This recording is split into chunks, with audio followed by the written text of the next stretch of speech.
Law number 1, खुद को अपने बॉस से बेहतर ना दिखाएं।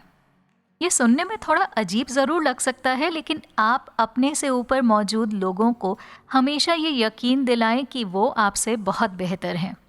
हालांकि अपने से ऊंचे लोगों को प्रसन्न या प्रभावित करने की कोशिश में आप अपनी प्रतिभा का इस्तेमाल इतना ज़्यादा ना करें कि आपकी प्रतिभा से उनके मन में जलन या भय पैदा हो जाए। अगर आप ये काम होशियारी के साथ अंजाम दे सकते हैं तो आपकी तरक्की और शक्तियों में इजाफा तय है। 17वीं शताब्दी में निकोलस फूके फ्रांस का वित्त मंत्री था। निकोलस जनता में लोकप्रिय तो था ही, इसके साथ ही फ्रांस के राजा का भी वो चहेता था। राजा को और भी ज़्यादा खुश करने के लिए निकोलस ने अपना महल बनाने की खुशी में एक बेहद शानदार समारोह का आयोजन किया। इस समारोह में उसने फ्रांस के राजा को मुख्य अतिथि के तौर पर बुलावा दिया। जब राजा वहां पहुंचा तो वो निकोलस के महल को देखकर दंग रह गया। महल वाकई में बहुत खूबसूरत था। इतना खूबसूरत महल खुद राजा का भी नहीं था। समारोह में ऐसे पकवानों का इंतजाम किया गया था जिन्हें फ्रांस के लोगों ने पहले कभी नहीं चखा था।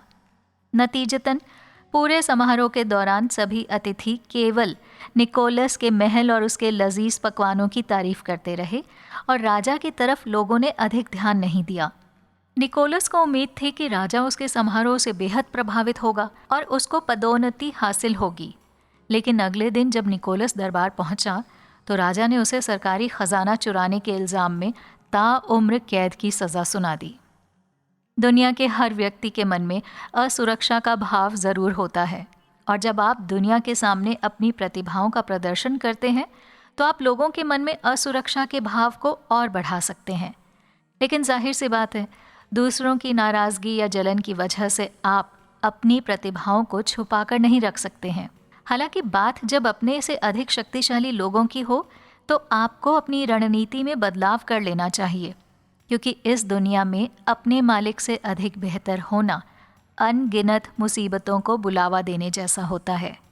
इस पहले कानून के 2 बेहद ज़रूरी नियम हैं जिन्हें आपको हमेशा याद रखना है। पहला नियम, मुमकिन है कि आपका बॉस या मालिक कोई ऐसा व्यक्ति हो जिसके अंदर असुरक्षा की भावना बहुत ज़्यादा भरी हो। ऐसे व्यक्ति को आप बिना कोई प्रयास या प्रतिभा का प्रदर्शन किए केवल अपने व्यक्तित्व से ही असुरक्षित महसूस करवा सकते हैं।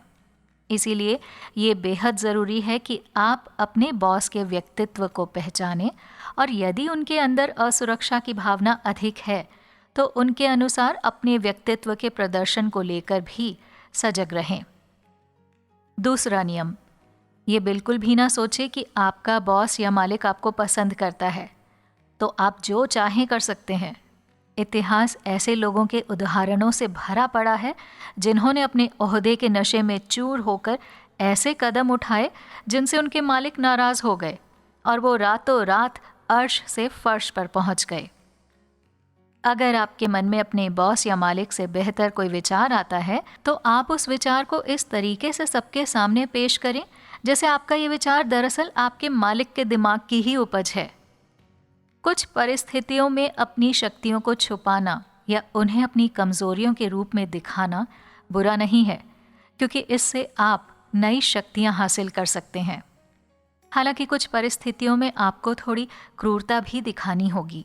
अगर आपका मालिक या बॉस एक टूटते सितारे की तरह कमज़ोर पड़ रहा हो तो उसके सामने खुद को बेहतर दिखाने से बिल्कुल भी हिचकना नहीं चाहिए।